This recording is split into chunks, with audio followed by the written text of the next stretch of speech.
Ils ont déjà idée bien moni na mboka mune le Congo déjà de 1 tous un festival de la forêt. Il y a un papa boboton. Il y a un problème malgré 12 mais il y a un problème ah azarana motema na lobi malgré 12 nana betaka 12 parce que mokolo 12e moko le roi de la forêt grand na monaki polémique moko lingaki ya on dira betate ya betate bafana wenge non ba fanatique wana soba isi bomba ke ne ko signer contrat na arena ba louer le roi de la forêt arena ke ne ko beta ba ba contrat ba sa ngote ana soutien Ferrego là ou accompagner na yebi yango ebele na soutenir kaye puis na soutenir ki à 100% bango ni ba soutenir abisoté Polobi bobi bango ni ba soutenir abisoté soutenir ka bango mais autant comme banane moi je parle de Ferrego là kasi ne soutiennent pas OK biso to soutenir ka bango il y a festival en tout cas ça idée bien on va dispo on va contacter ya beta on va contacter avant de tenter deuxième édition.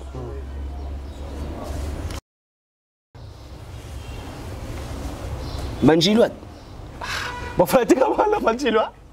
Comment moi la chante? Ou une référence? Banjilois. Boula.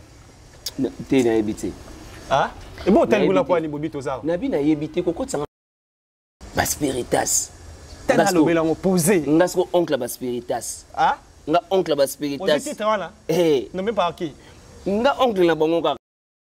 Bah les abeilles peuvent mais tu as gagné biso tout. Hein? Il y a miel de son. Les abeilles de miel de son banzo et babaotala. Papa, on te coupe ça comme batu bazara na bangote. Olobi? Au pes no ka comme batu bazara na bangote. Ça non réunion pena ba fanatique na opoto ndi mabena mutu na mutana ba fanatique. Ça la réunion ba fanatique no atala lupango no so ba otonda. Donc là tu voulais dire qu'il y a des gens au bazar na ba. Ba pesa ba kombo ka ba fanatique ba na bangote. Peut-être les mères na père na ba ndekone atambula na bango. Voilà l'artiste émission congolais. Puis il y en a plein à pesnega combo. Oh ngai ba les abeilles. Ota les abeilles ngo bolandelo ke tala boye. Bazana bangote. Pena aigle ndege ya likolo. Noko abenga ke minga international. Noko ba babongo. Boye bitera international. Ngani na loko. Non, moi je parle de Fally Ipupa. Fally Ipupa aigle. Boye bitera international. Écoute. Moi j'avais voulu ils allaient attaquer non ba Faliel to ba Ipupa na ba Ipups. Moi j'allais voulu ils allaient attaquer ba Ipupa na ba Ipups. J'ai invité mais pour parler et qui est un peu bien il n'y a pas moyen qui n'a participé. Non, ça n'a pas coûté d'année, puis voilà quoi. Donc, la musique auto bêta, la musique auto bêta. Déjà, le bango bien, s'il n'y a pas le respect, tu dois te mettre debout et puis tu pars. On a dit nous, c'est qui Nini? Théâtre de chez nous. Musique congolaise. Non, musique congolaise, ils ont dirait théâtre. Émotion. Ah, ça te montre que c'est un frère. Ah, vous l'avez un peu la vidéo qui est fanatique à faire. Bah, quand on a bango na bango, mamna bango, mamna biso wenge oyo. Mamna biso wenge oyo 12 na 12 kaka. Donc moi tu sais quoi. Ah, donc mamna wenge. Et mamna biso wenge. Nga mo na yeba kité. Que de la République, ils a réponse il y a comme Larry. OK. Donc, ils ont réponse, il y a comme Larry. Donc, comme Larry, qu'est-ce que tu as dit? Le Mokolo koyo kangana we, est-ce que yo kolela? Tangwango na maboko manda, est-ce que yo kozala? Sango nanga matena yo lokola mopaya ye. Ya yo koyemba lobi. Mobali ninyango, akopekisanga na lela yo. Hatana bali yeye. Hatana bali yeye. Vous comprenez? Voilà. Story à la casa de les chapines plein de grâce à Makambo qui faut au temps olympique. Donc il y a mal à la casa de pas Makambo quoi. Et c'est bon. Pour tout n'attendre pas la kena mbunda. Pour tout un bêta pour comprendre regarde quoi. L'identité very strong. La casa de Bassé. Story à la casa Bella Antonio témoin. Historia, la Katia Bella, Antonio témoin. Donc, j'ai essayé d'échanger déjà. Donc, Historia, la Katia Bella, à Bruxelles, Antonio témoin. Les Chapili, Antonio témoin. Les Domingo Fashion, Antonio témoin. Fiena Ngadi Miesi, Antonio témoin. Historia, la Katia Bella, quoi. À suivre. Et j'ai essayé d'échanger déjà. Malobi Historia na Katia Panama, Tour Eiffel témoin. Les Chapili plein de grâce témoin. Jackie Lomingo Crédit Lyonnais témoin. Historia na Katia Panama, Les Lomingo Fashion témoin. Viens à Ngadi Miezi, au Konza Diblin, il peut témoin. Donc aussi de changer déjà jeu quoi. Historia na Katia Panama. Malobi Panama érotique à la Panama. Panama érotique à la Panama. This is Paris. Dalama.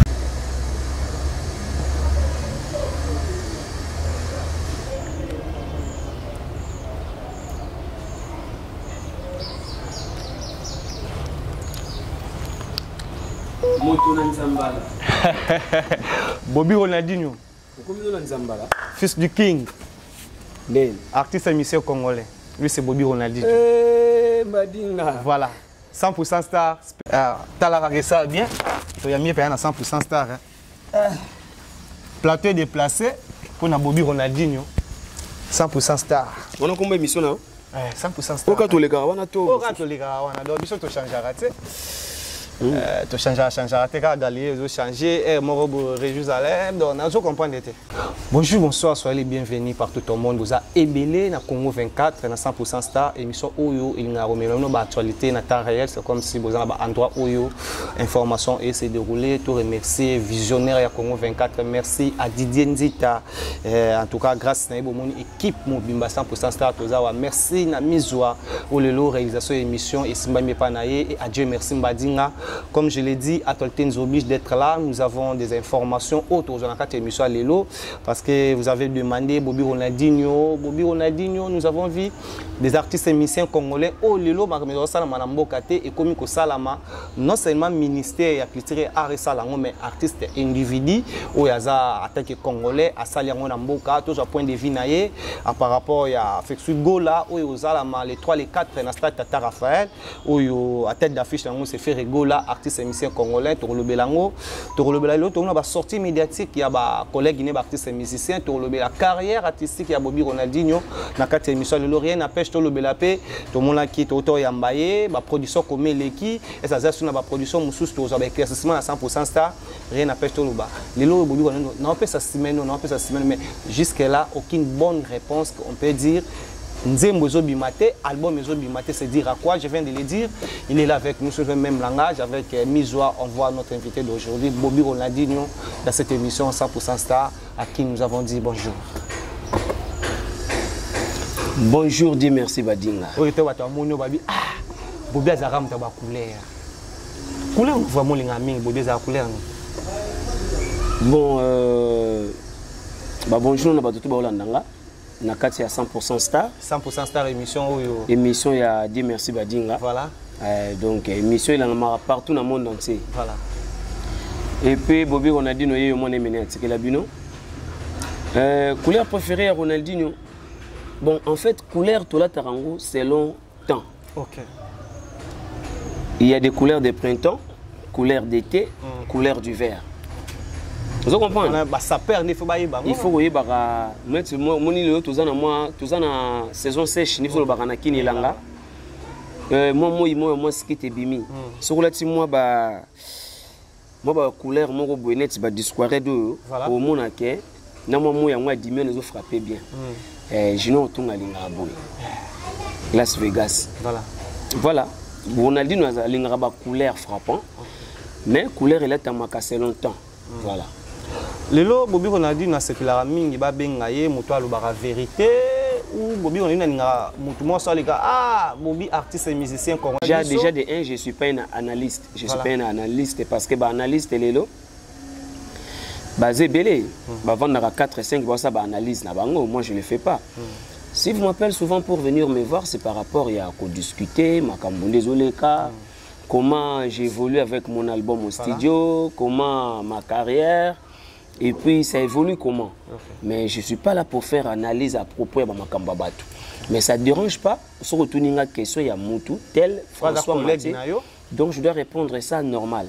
Moi je préfère qu'on m'appelle Bobby Ronaldinho l'artiste, c'est tout.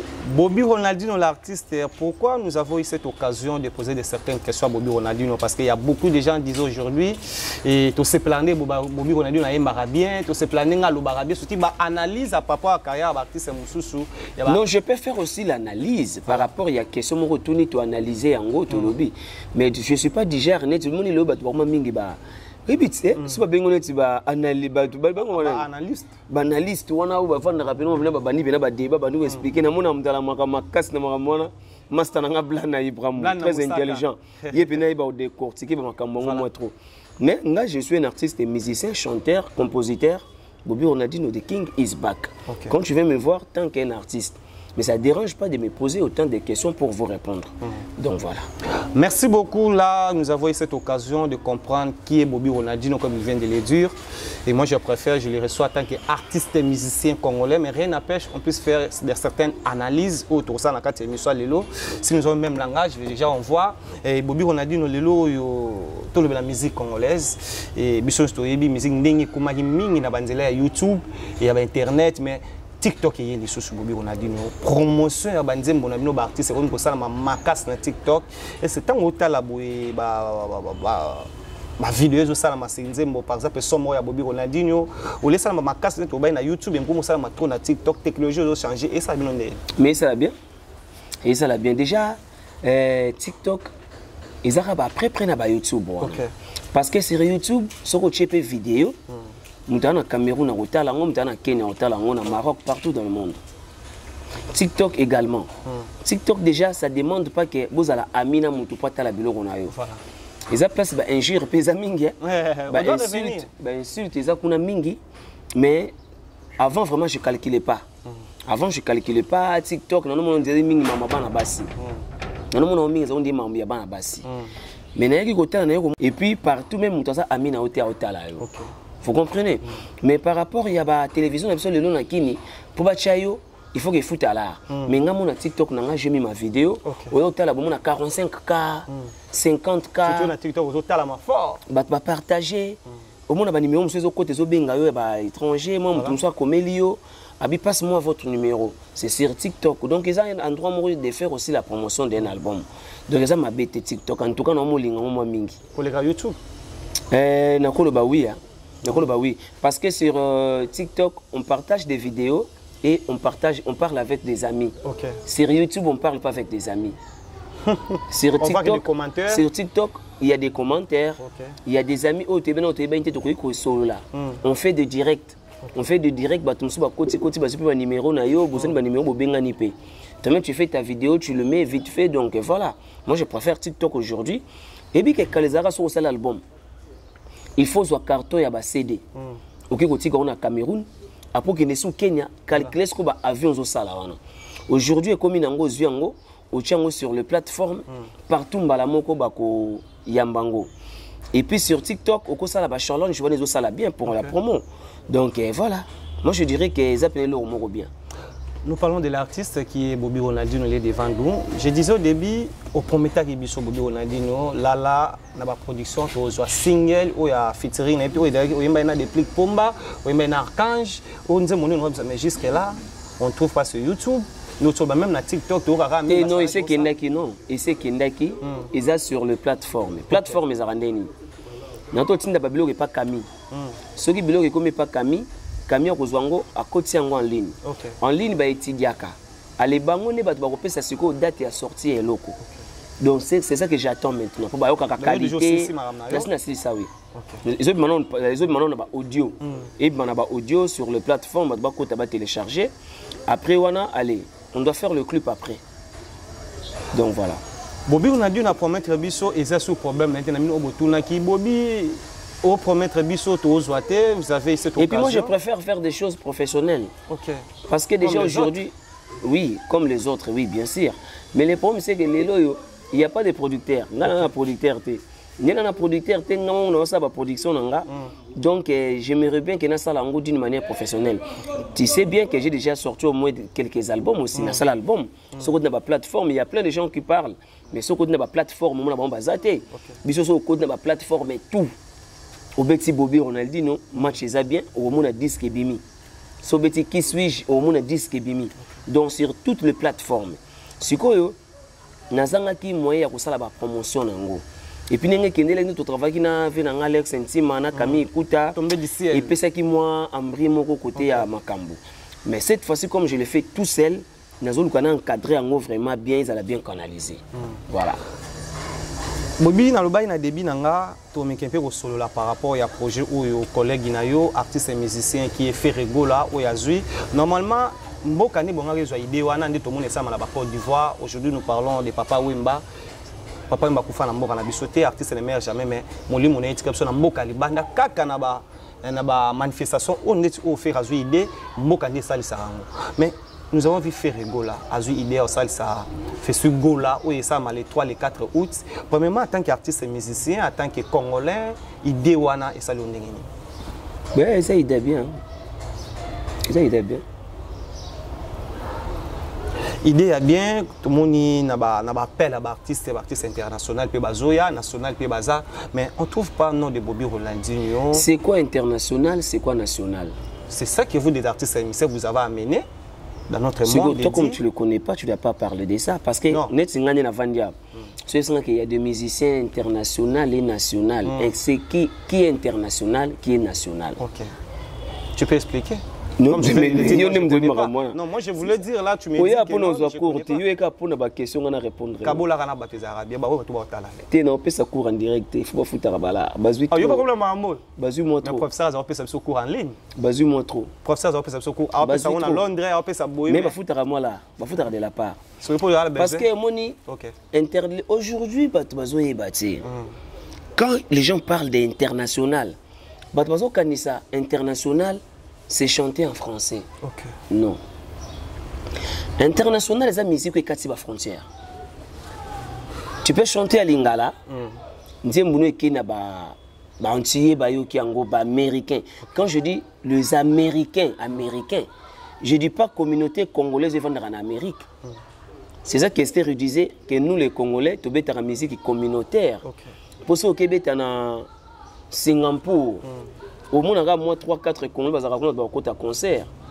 Les Congolais ont mais quand on dit international, les musiciens, il est connu chez le noir et chez le blanc. La musique n'est qu'à sa frontière. International, ce n'est pas chanter en français. C'est quoi déjà, tant on le dit que non, frère, on a fait Regola, Jésus de Niance, à ça les festivals. C'est une bonne chose. Les musiciens internationaux et national. Les national. Tant que des national, tant que des international. C'est qu'elles sont posées? Non. Pour les internationaux, les national, si aujourd'hui on dit que international, par exemple en Europe, tout le monde fait. International. Non, je dois revenir. Je dois revenir. Pour bien nous bomber la biso. Nga bêtise on a bomber la binoté. OK. Bêtise on a bomber la binoté. Non, on a collègue dans la pété. Je crois pas que Tony Ambozo est comme Ramwana. Aux autres Victoria. Non, je crois pas que Tony Ambozo est comme Ramwana. Voilà. On doit revenir. Bon. Donc il y a un débat qui m'a bisoté, il y a comprendre expliquer biso bateau tout le international mais côté là bateau belé basatanda qui était faire regola auto sa sortie médiatique disait que je sais qu'est-ce que je peux faire pour venir à la bénéficiaire l'autre monde combo il y a son excellence qui est ambassadeur de la paix Nyama Makana Ranson à cause de la parmi bateau va prester na idée wana ya faire regola et na start tata fait au même affiche mise en région l'acception comment son excellence a lati même costume à pembe pour voir que nous sommes toujours pembe. Je mets dans la moni bata wengi ba partager là je vois Alex Ntima tomber du ciel ou lilo Dieu merci mbadinga voilà que nous avons besoin. Je vois les gens comme on dit les manzaka moi Sinzambe comme on dit CPI et Alain Moutaga bon ba wana bata wengi et ça les songo bazo partager ou ranson na rozalawana de voir faire ego la ou ranson ba okuta na biso. Ah, mais ça, il est bien. Ils ont déjà idée bien. Moni, na mboka mune le Congo déjà de 1. Tous un festival. Festival. Et ça l'a raté. Ngai tong nazo beta na wenge pa ya le roi de la forêt. Tu connais beta festival moi munene ezaka na Kenya. Festival Koroga. Festival wana ba américain, ba anglais, ba africain, ba yaka robeta kuna. Lelo yo komona idée oyo un Congolais bimisi ya festival en tout cas ça idée bien. Oza dispo on va contacter ya beta, a beta. On va contacter avant de tenter deuxième édition. En tout cas, pour la présence à l'Aura de la forêt, il y a un papa boboto. Il y a un problème. Malgré 12, il y a un problème. Ah? Il y a un motema. Malgré 12. Parce que mon 12e le roi de la forêt, grand prêtre. Au même mon 12e. C'est Bobby Ronaldo. Oui, mon roi, ça va gagner. Il y a mon 12. Mon 12e, on a perdu Nabiso, le roi de la forêt. Didier Massé la té. Balé Makabate. Non. Moi, je parle de Weranson. Moi aussi, je sais de. Non. Au côté où on a offert, on dirait que non, on a beau y vie. Non, je ne suis pas là. Moi, je parle de Weranson, je connais le roi de la France, il travaille. C'est ça. Abeta, fait rigolo à petit naïe. Abeta, on a mon polémique, on dirait Abeta, non, on va fanatique, on a. Si on a signé contrat na Arena, le roi de la forêt Arena qui a beta basa ba contrat ba ça ngote. Batika ba makamona ba yana ngona. Orchestre ya Congo. Festival les festival ya ba congolais. Ça demande à tout le monde de jouer. O 8 ans ake beta beti. O ba bengi ti. On se comprend. Et puis moi je trouve déjà que festival wana ils ont combo festigola. Mais à l'intérieur de ça, on dirait il y a aussi des gens. Parce que la monde dit que ça n'a pas norme, mais bien. Voilà. Vous voyez? Donc, ce Babengi, le roi de la forêt bêta, Ponanga, le roi d'Andimi, ko bêta, na moni pe doit affiche déjà Zali. Affiche, il y a un l'exception à Régia, là tu Pembe. Le roi de la forêt bêta, il va biper mon moutangi les obima. Tu viens pendant tout le monde, bon, viens au fait quand même. Faire le bagan, on va bénéficier. Quand tu viens. Abeta. Nga Ponanga, Abeta. Abendi de la part, badinara pe basi ba part na bango, ba masa basi ba de la part, et ça dit que orchestre beta qui nga so édition on a beta peut-être deuxième édition on beta. Vous comprenez? Peut-être nga peine fait peut-être peut faire rigoler la peste nga pe idée, nga peine organiser festival du roi. Nan. Ngai. Oyo benga bato alika na Victor, oyo benga banana. Na bi festival, ah wona ça bato alika na wenge. Te na to na ndemi yo. Oya yo. Oza mani idée na faire. Festival du roi. Qui est roi? Mais le king is back. Vous comprenez? En tout cas, le roi de la forêt, beaucoup de chapeau. Papa Motema Mounene, le grand formateur. Deli Gonzinga. On a vu na mangana wenge. Après ça, la chance na yemba nzembo yesimba album. Tilelo yango mtebetaka. Cour suprême d'amour. Le roi de la forêt, big boss. Yango moni abeta. Et puis jour abeta ngana ozana stade wana. Olobi? Jour le roi de la forêt abeta na festi na ozala wana. Festi gola. Na ozala. So ba moma tapo. Me faire gola. Amaele. OK. Où est-ce que c'est ngapona moi tout? Faire gola za maele parce que azuba fanatique na ya bengi ba golois. Na ba gauloise. A un festival a bengi un festigola. Il a vendu le nom de famille. OK. C'est ça qui est important. Félicitations, Bobby, tu as place à Mimi Bisso. Donc, félicitations à lui. Donc, faire la tête qui combo la famille. C'est ça que les gens disent qu'il est mal entouré ou bien moins intelligent et tout. On va revenir aussi de ça. Moi, je vais leur dire aujourd'hui qu'il est malin plus que eux. Qui? Ferré. Bagolois, na bagoloise. À Sali Parfait, je ne fais pas la pub. Ok. Mais de Gaulois. Ah non, il est intelligent. Là, ça prouve que. Il est intelligent. Ça prouve qu'il est intelligent. Festi Gola. Nom de la famille. Si vous avez une boss ba idéologie wana. Bino boye ote, ngabe ba fanatique na to benga bango, banani. Oh, par exemple, banani, oh, nasoye bate, nasoye bakutu tena banani quoi. Oui, bon, qu'est-ce que c'est ça? Il y a maison même baza banani. Maison mais toi na banzoi. Tozana ba manzaka mankoi. Tozana ba député na ba sénateur, oui razana bango ebélé, akabola ba département. Ça va quartier la tête. Ba bien moi banani.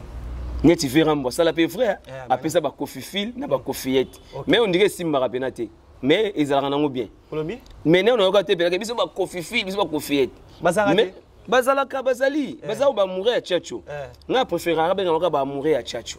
Non ba fanatique. Donc on va banine. Si nous avons bien ba mourir na ba mourir à Tchatcho. Moi j'aimerais bien qu'ils aient la table. Nous avons bien compris aujourd'hui avec Bobby Ronaldinho. Il y a des gens balingara musique, il y a Kofi Olomide, qui est Kofi Olomide. Ben moi c'est ça que moi j'ai compris. Koko tanga kunate. Non, c'est ça que moi j'ai compris. Nous avons même la même idée, non? Balingara musique, il y a Kofi Olomide. Il y a mon le bango. Depuis que mingi balinga ngate balinga musique nanga. Lui-même il a déjà dit ça. C'est ça que tu viens de le dire. Vous comprenez? Voilà. Il y a JB Pierre Bawana. Les anges adorables. Les anges adorables. Les anges adorables. Mais nous avons fait pas à la tabac. Il faut créer caca. Et azara JB Piana. Et Babina Dama Banini a voulu créer. Donc faire rigoler le Sali. En tout cas moi je dirais que non, il nous a gagné. Net singana kenda ou ba brésilien, na ba brésilien parce que je suis Ronaldinho. OK. Et boya manda. Banjiloat. Bon fallait comment la Banjiloat? Comment moi la chante? Ou une référence? Banjiloat. Yom to pesi bango ba comment Banjiloat ba zara Banjiloat. Ya Banjiloat. Non, yo Blaise Boula. T'es na habité. Ah? Et bon, tel Boula pour aller Bobi Tozar. Nabi na habité, koko tsanga na ba problème te s'il te plaît. Na habité. Il va falloir tirer Blaise Boula te. Comme la bango. Neti héritier Watanabe. Toto Yantembe Gogan. Boss Live. Baspiritas. Tana lo belango posé. Ngasko oncle Baspiritas. Ah? Nga oncle Baspiritas. Posé là. Non même pas qui. Nga oncle na bango kaka. Pona linga mbebi nini? Ebi to na sa émission. Na Abraham, je te salue hein. Gouverneur ba warrior. Awa, oncle ba. Non. Faut pas péter ya kokena ba biloko wana ti.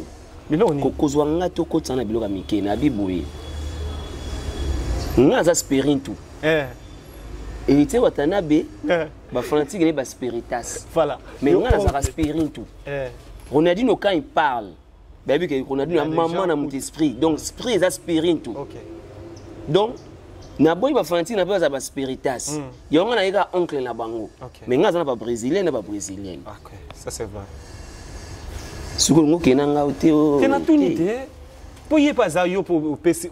Parce que et donc voilà, ma question c'est ça. Ah, c'est que obi que tant autant ba fanatique, obi ba gaulois bazar et y a d'idée la cause ya bana. Mais habité. On a vu na ngwa ma. Obi bangando te. Didier Lacoste. Ba fanatique ya bangando. Ya bangando te. Bongo te bizwa. C'est comme ça bangando. Vina ngai mukento ngamvwama. Mais ba ite. Bangando ba dame bango quoi. Ba les abeilles pe ba otala. Mais tu gagner biso tout. Hein? Il y a miel de son.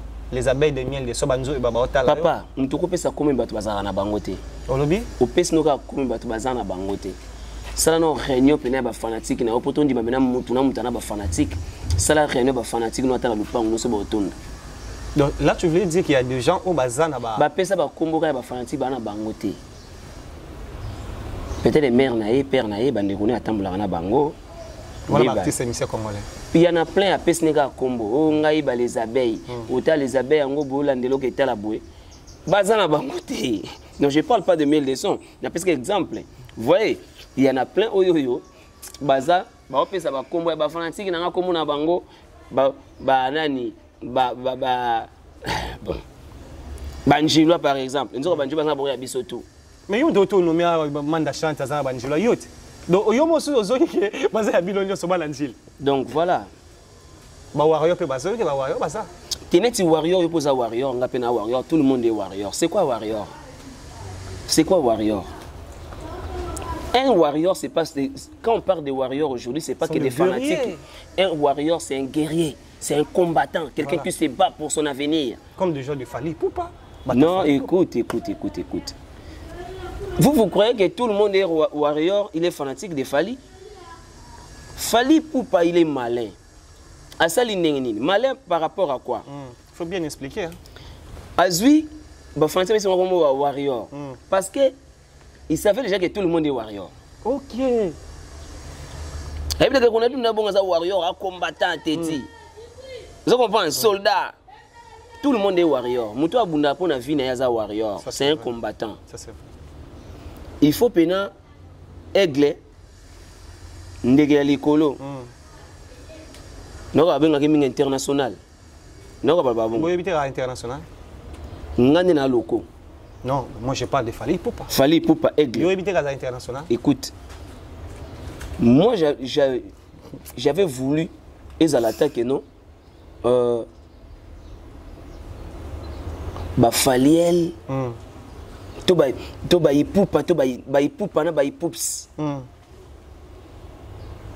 Moi j'allais voulu ezalata ba Ipupa na ba Ipups. Vous comprenez là? Tu cherches à proposer. Non, je propose personne. N'a pas cette idée. Par rapport à que non, ba fanatique qui a fallu pour pas bangoyer yo ba Ipupa na ba Ipups. Parce que warrior, tout le monde est warrior. Denis c'est un warrior, soldat, combattant. Yamboka. Yamboka. Kofi Olomide c'est un warrior. Warrior pas être, c'est pas que il a qu'ici hein, il a qu'ici.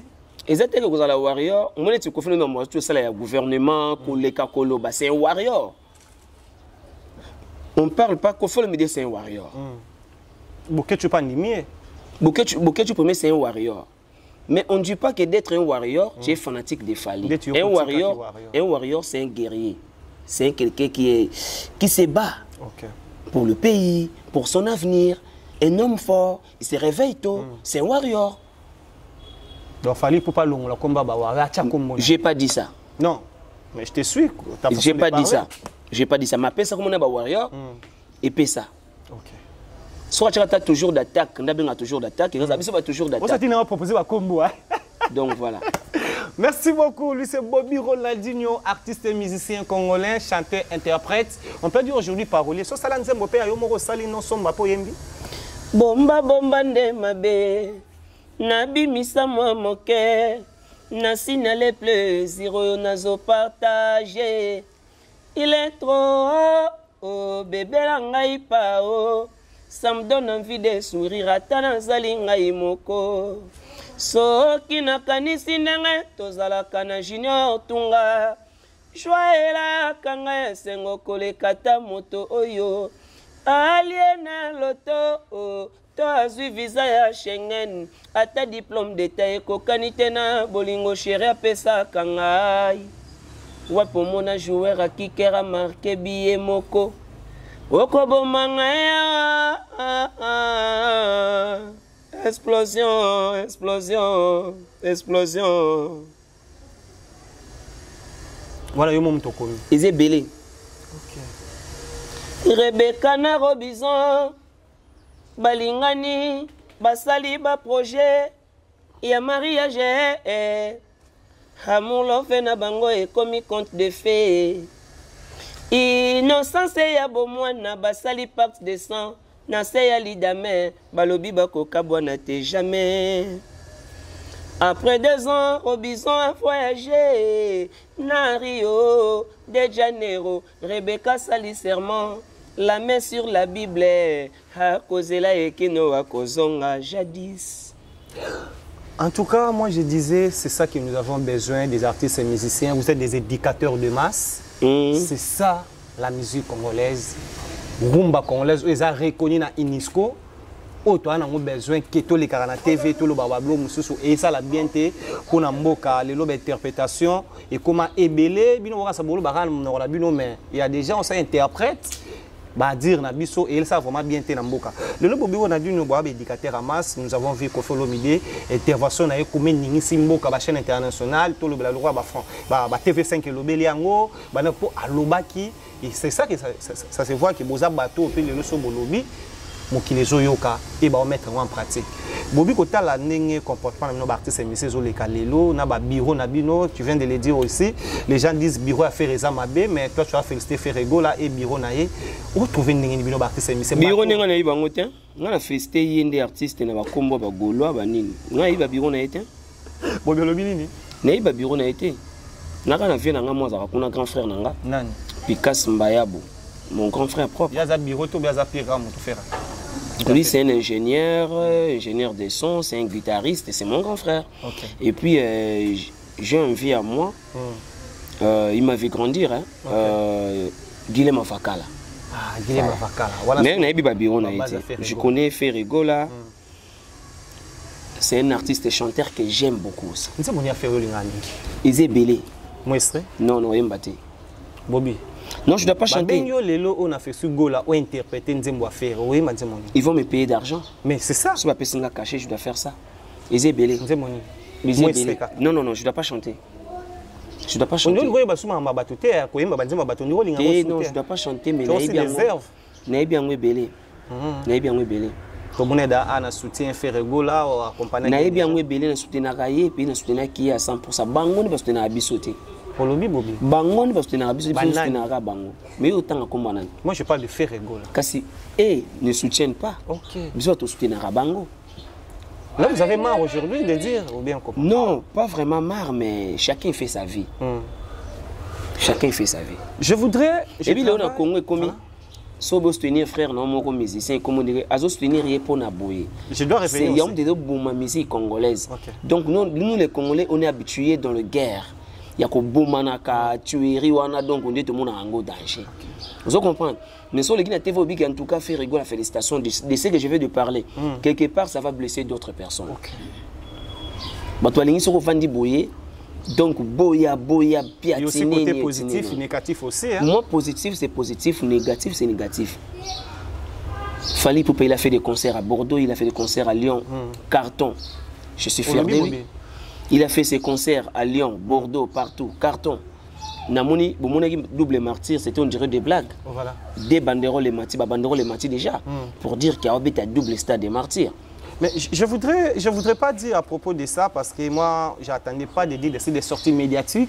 Oh le lot, belé, balobi, c'est ça que nous avons pensé à Bobby Ronaldinho, potos à point de vue naé. À autour loba wa, bango ba soutenir ba grand na bango, ba collègue na bango, mais on est sincère et ça. Et bango ba koufela ka, biso kendaka, biso koufela ka bango ba ya karaté. Donc mais bango ba danger. Bango ba danger, bango ba si ba koma danger. Je me biso ba Ronaldinho beto bimanto ba kana ba chebi so na ba parler. OK. Nous aussi on sait. Là vous avez compris. Mais est-ce que moi tu es venu ici pour me poser des questions, tu me fais que parler des gens? Est-ce que moi je vais me mettre là pour parler de toi, et non, non, non, oui, parler de moi bien sûr, oui. Mais tu ne dois pas venir me voir pour parler que des qui gagnent à organiser festival, qui gagnent à louer louer ça, je m'en bats les couilles de leur histoire. Moi j'ai fait ma vie, j'ai fait ma carrière.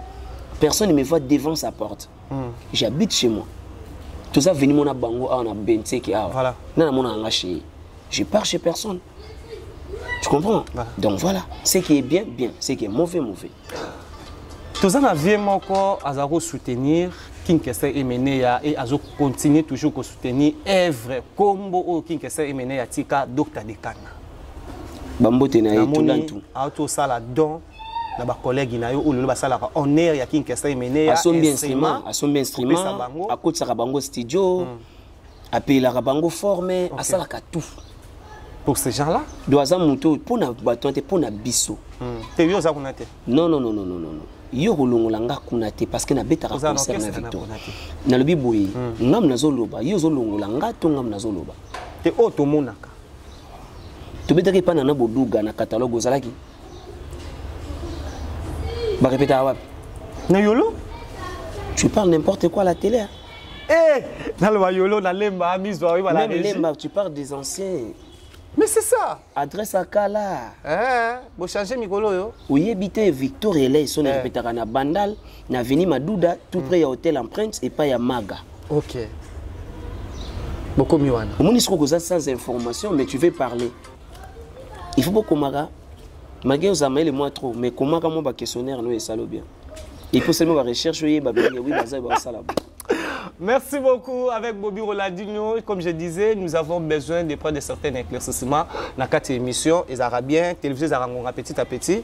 Nous arrivons peut-être vers la fin, comme réalisation ça aussi. Mais Bobby, je disais, il y a tout une image moi boy na zo pe point de vue na to boy rolobela mingi ba collègue na o ba mona déjà ba koka bino na bokoka te.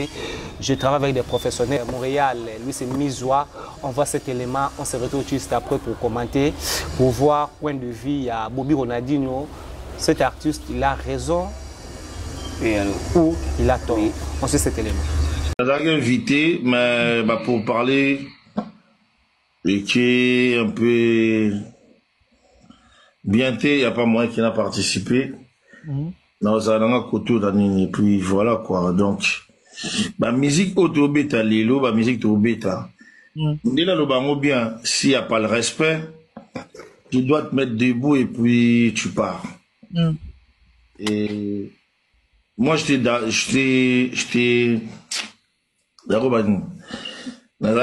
partant, il y a un festival, et là, il y a une initiative, on a l'inga bande, on a basala. On a fallu plusieurs fois, le Belago là plusieurs fois, et c'est le Mogo, il y a un monde au Sangisabiso. À ma grande surprise, j'avais vu Michel Bass. Il m'avait appelé à Moutunayo, il a insisté qu'il y a un festival. Il m'a dit, on a bon, on a biso. Obligé, je vais être là. On a fait l'annonce que je suis partant, j'attends le contrat. Et Michel Tossoli, il a tenu le combo, ma adresse dans la Nikidi. Il a invité sur mon go là, et bien, mais j'avais envoyé ça. J'avais envoyé tout ça na Christian Ngani. Christian Ngani peut banda il a rappelé Tilelo. Donc en gros, respect mon go mutuel. On dirait nga na fanatique ya Ferry. Na maman na fanatique ya Ferry mutulanga. Mais je peux pas accepter cacher nanga Michel Bass Moutaya Royebisangango. Ah oui, bah caché dans attends dans un directeur artistique. Mais l'administration. Et puis après d'ailleurs Solana Jomoko wana, Django te débattre selon prix papier ça qui. Au bago bouger à hôtel, mais avion té. Mais bon bo pe ça pour na futa. Na futa. Déjà dans l'équipe on est ba pro. Na futa bon ba 50 balles. Na futa bon attends ba 80. Attends 30 minutes, attends 20 minutes. Et Balobi qui n'a pas na beaucoup de trucs. Et là, c'est un nouveau hôtel. Si on a le côté il faut na zoa avdini mutukati Maroc, Libye, tira komi atoni. Déjà, c'est blague avec moi. Et on a voulu que Olé Robenga passé par là faire il est pour rien, mais il a insisté que yo il faut oser. J'ai dit à Christian Ngani même moral n'a pas il y a contrat wana et jusqu'aujourd'hui il va pas rappeler et j'ai mis fin, je peux pas aller stade de Kindagi, c'était pas pour jouer, c'était pour soutenir. Mais oyo dans il faut na jouer donc je dois avoir l'hôtel, billet et aller-retour. Sécurité, restauration, et puis, point barre, caché. J'ai pas donné à faire me cacher. On peut ça faire jamais cacher. Mon temps, on peut ça faire et puis me donner tout ce qui veut 200, 300, 400. L'essentiel est la symbole. On a flamme à guitare gratuit, hein. Pour toi, famille. Faire un million gratuit, je vais pas donner. Mais Batu Kaka. Des gens Christian Ngani, n'a combien à 16h, il me répond à 22h. Tu parles n'a ozongi la yo, lobby à 14h jusqu'à aujourd'hui.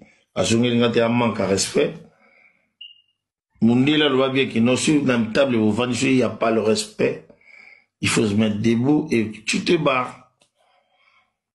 Et voilà. Donc c'est ça mon raison de ne pas être. Mais j'étais vraiment à 100%, même gratuit, moi-même, il y a la foot à musicien. Mais l'essentiel est que le billet, restauration, yanine. Na habité, Moutouana, Oyo, to Sola Inaï. Je suis là, peut-être, mission handicap, je sais pas. Pour nous, ça m'envoie, et voilà quoi. Et pourquoi pas yo benga qui est mon artiste parce que ça m'a sana yo. Il y a un leader là makambo na tinela qui des message pas ni na tomber ngai point. Ah au comme là que message quand même. Na comme là que message j'avais parlé j'ai parlé avec Christian Ngani son manager. Alors il s'est rozongela nga. Songela te jusqu'aujourd'hui. Nana conventri. J'ai dit, à Londres, le 27 na Belgique, Fondation Moko, en charge de... Merci beaucoup, Ami Zoala. Vous avez vu comment Céléo a sali intervention par rapport à Fexu Gola ou Yalingaki Azalaka Chouana, Bobi Ronaldinho. C'est qui Nini? Théâtre de chez nous. Musique congolaise. Non, musique congolaise, ils ont dirait théâtre. Et puis, on est là, commentaire à Batou. Mon commentaire à Bi, Nazanga n'a damas, mais Nazanga mégati. Parce que Mégé, c'est qui ça y est, méga, donc voilà. On a encore le baquet, mon île est loyo. Baba frère. Baba frère, c'est le se concentrer dans la carrière. C'est le on a bandé, ben on a fallu, ben on a ferré. Wenza Binzemba. Azon a ba générique n'est y a danger. Aya kina beta ba concert à beta. Et mikawa nga beta jour il fallait beta ka ba boya kawana. Voilà. Si l'on a beta ngote. Aya beta imikawa na. Ah on peut les 3 les 4 août hein. Ah tu entends les 3 les 4 août et ça la paie bien. Azon a banzembu na ya bien. Et puis tangu ba louele yo kaka chambre ba peso cacheté. Tant que baza ba frère na yo, yo ça nini. Appelle ton frère au téléphone. Pourquoi on amène toi à la télé? Tu peux dire des choses vraies. Tu peux dire des choses vraies. Tu peux dire des choses vraies, mais au moment et comme on dirait aux okosa. Mais comme on dirait mais faire et pas bango. Que Céléo c'est son frère parce que qu'il est dans le stade. Moi j'ai vu Céléo renverser des larmes. On a plein ça larmes d'émotion. Ah, ça montre que c'est un frère. Ah, vous l'avez un peu la vidéo qui est fanatique à faire. Bah, on a bango, bango, on biso wenge oyo. On biso wenge oyo 12 na 12 kaka. Donc moi tu sais quoi. Ah, donc on wenge. Et on biso wenge. Et on biso wenge qui ndaka nango ndenge. Ndeko hérité Watanabe. Et ça l'est bien, que héritier Goloba ou là, j'ai un collègue ndeko nangai Bobi Ronaldinho na plateau Isaac Maï, ça te fait comment? La considération on a de dire que wana ndeko nanga. Mais héritier c'est mon frère. OK. Héritier c'est mon frère. Le 21 septembre la scène musicale. 21 septembre. La scène musicale. Donc il va beaucoup mais ça salon babi donc salle on est qui toko le ba salle nyonso ya monde. Olobi? Salle on a de la salle. Donc il va beaucoup mais ça fort. Net ngana vendre en France mais on habite peut-être batongi ngo simananga. Ah. Tout ça batongi ngo simananga. Nande batango le roi coup moro boui. Babeza somo liboso na ngona pembe na ngobwe mai banini za somo. En tout cas ba fanatique tout balingaka héritier Watanabe. Voilà. Pour nga Bobi Ronaldinho na tindi bango déjà ba brésilien ba victorien. Surtout ba victorien ba certain na bino tout ba kesterien avec l'honneur. Je suis sérieux. Je suis sérieux. Batouba Betty, Batouba Sali Makambo. Maintenant, c'est à nous d'aller tous soutenir héritier Watanabe.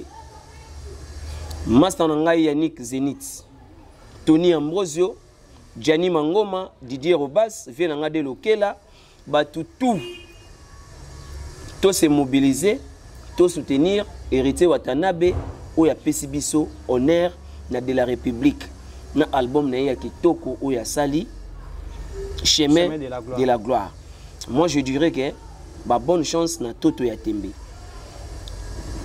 Et que na ndenge wana. Tango aleki ah Ronaldinho mpangi nanga. Parce que biso ba demulu. Mais tant to ba mpangi, ils ont ndenge ba tutu ba ebeli mpangi. Mais Héritier Watanabe, moi il m'a convaincu si je parle de lui par rapport à son travail. Et puis, travail le plus difficile, le plus dur, lui il a fait ça valablement. Et puis, cours à soi par correspondance, mais à remplir en gros très bien. L'école a tangati, à remplir en gros très bien. Il n'a pas interprété, il a composé, il a mis ça en place aujourd'hui. C'est la chanson le plus écoutée sur toutes les plateformes de la République. Vous comprenez? Donc, moi je le soutiens, même pas à 100, mais à 1000%. Mifune qui a belva. Venangalik Makanaki. LM Lycée Mukengedi. Junior Tunga Las Vegas Pao Tunga. Tony Marco Dalai Lama. Batutu Nico Kola Jode Panama. Venanga Masamba Ruki da Silvaya Gi Masamba. Roi Bilama na Luanda. Vous avez un Mabele. Le 21 septembre. La scène musicale. La scène musicale. Bosomba déjà babillé. Tout que soutenir. Ndeko na biso. Oiseau sala honneur ya rumba puis ya musique congolaise Héritier Watanabe. Ozala na stade. Na concert na ozala. Bon, na côté qui va demander mon visage attend. Ce qui va servir ngango avant na ozala. Ce va servir ngango pété à ta prochaine salle à robeta na ozala. OK, na volonté na yo ou atamta sala démarche. Non. Ya côté ça va demander. Pour Matembele balobi qui non, je dois revenir, excusez-nous. Il y a des gens qui commencent à dire déjà qui disaient Bobby Ronaldinho na sala qui boy pour États les visa. Tu viens de le dire que au ban ko ça ba démarche c'est comme si Héritier monte déjà pour lui porte pose à la scène musicale le 21 septembre. Notre balobi pour bino komi boy. Et oui que Congo vraiment ah là là. Ba bossa que Boda qui n'a pas toi avant. Et bon, moi je dirais que Bobby Ronaldinho c'est un parent français, parent belge. Voilà.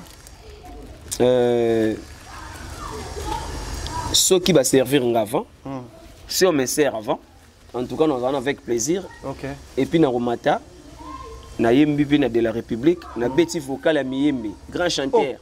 De quelqu'un Miyembe. Na Betty Vocal à Miyembe, na récupéré celui à celui qui est Mbongo, na Niki Yango. Ouais. Après na Yogo Yasiko, Mobali Ninyango, Kopekisanga Pona Lelayo.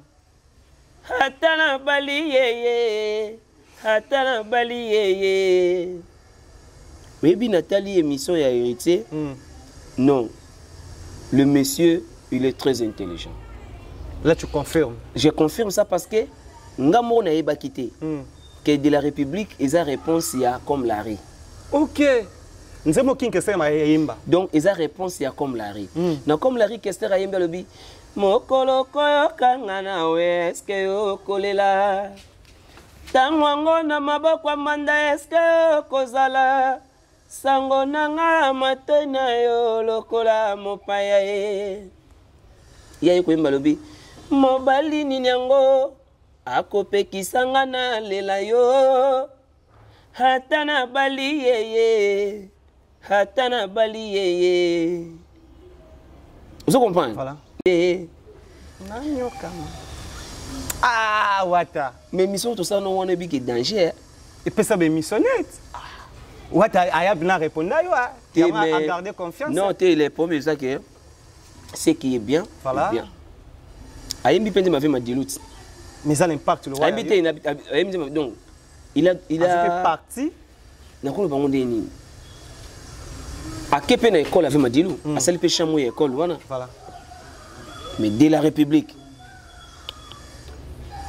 En tout cas, moi je disais aujourd'hui à la télé, félicitations. Bobby Ronaldinho, na sala qui déjà ba démarche nanga tout. Voilà. Déjà quand tu fais déjà na sala na ba poto ngo ba d'ici là awa. Mais quelques documents moko esenga qui ko remplir nanu et pour ta quitter, yango na j'attends. Ceux qui kaka ba répondre ngango avant le 21 septembre, le 21, nous avons la scène musicale. Nous allons soutenir petit frère propre, Cédric Mbongo. Oh, il y a vocal. Il y a Miyembe. Non, tête à Miyembe, la tête à Mbongo. Je vais se foutre au Taliban. Bobby Ronaldinho. Merci beaucoup. Non seulement des artistes et musiciens qui sont félicités, Héritier Watanabe, mais nous avons aussi des journalistes qui a eu cette interview avec Dieu merci Mbadinga, disait que en tout cas Toyoki album Moyo et Pessibiso pour ça et j'ai proposé aussi de dire de certaines questions à mon grand frère qui est Jakinda la disait Dieu merci Mbadinga héritier a fait un bon travail et je voudrais pas Tebe nakatayo Mbadinga nga on a dit non ba pambati voilà nga lo ba pambati il y a les gens qui font des albums Bazou Mbappé bien. Il y a des chansons aussi. Okay. Mais musique congolaise, on avait perdu ça. Qualité ou la musique. Ça aussi? Moi, je me suis retrouvé dans l'album d'Héritier Watanabe. J'ai dit que moi, Ronaldinho, je me suis retrouvé dans l'album d'Héritier Watanabe. Même pas de la République. Choisis. Boma moto papa soko boinga natikala sena yo moko Déborah. Il y a des chansons dedans. En tout cas, Batouba qui est des concerts de la salle. Bon comprendre que non. Qui est Ronaldinho, t'es hérité ou t'es. Bon comprendre que non Ronaldinho, c'est un prophète makambo loba qui opena to yo ki makambo moko. Parce que de un il a des bons chanteurs. OK. Azana ba bon chanteur. Azana ba chanteur ba yembi bazawana. Ils vont chanter. Et on a une maison Schengen va servir rapide. Nous sommes arrivés précisément à la fin. Merci à Mizwa, il était là avec nous dans la réalisation de l'émission. Bobby, il y a beaucoup de gens qui nous suivent partout au monde. Dernier message, on a vu que groupe la production.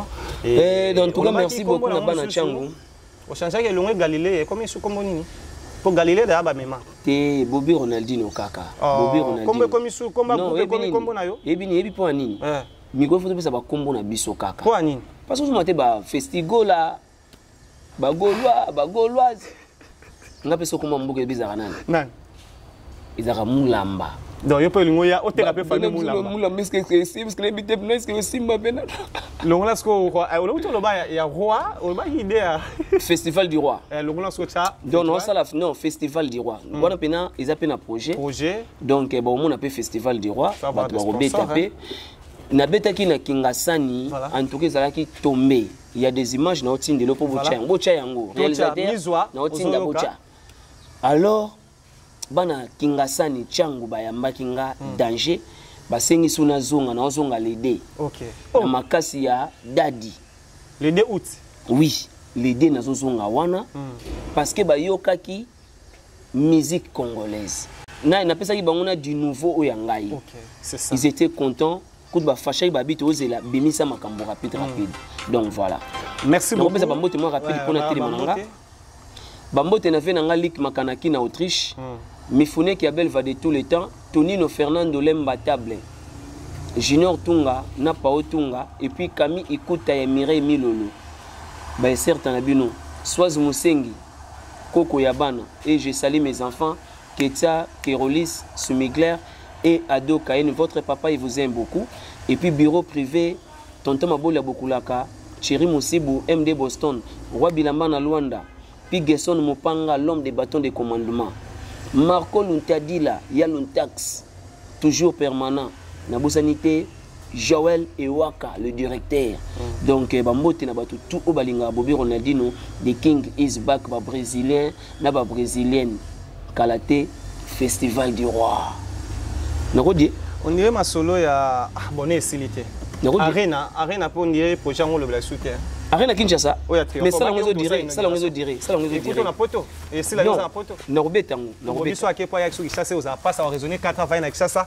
Merci beaucoup. Ah badinga. Merci beaucoup. Nous sommes arrivés précisément à la fin. J'espère que vous avez aimé.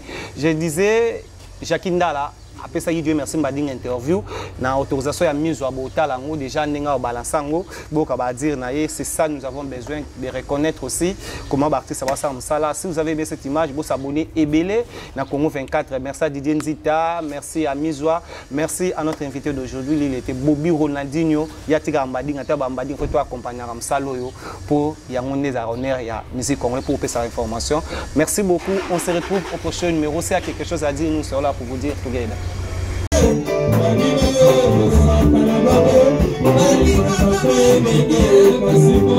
you.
Merci.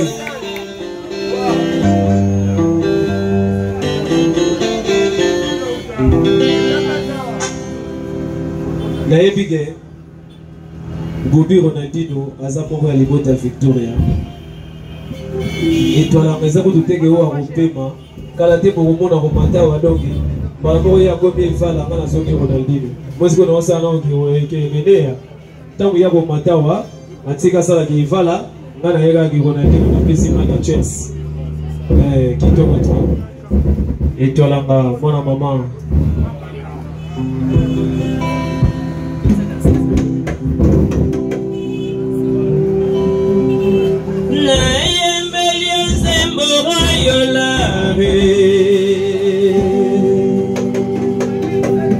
Ezali Beliteya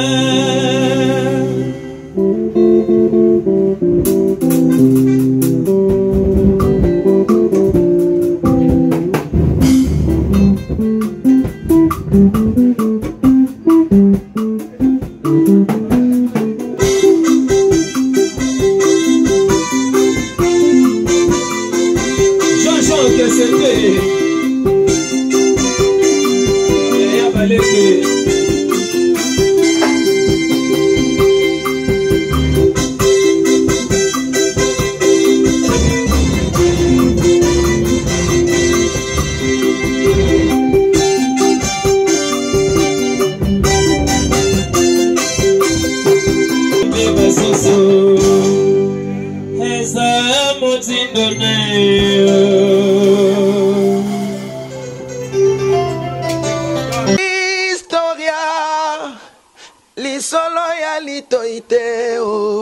kasi ya bilili tokomona tokotala elengi monde entier.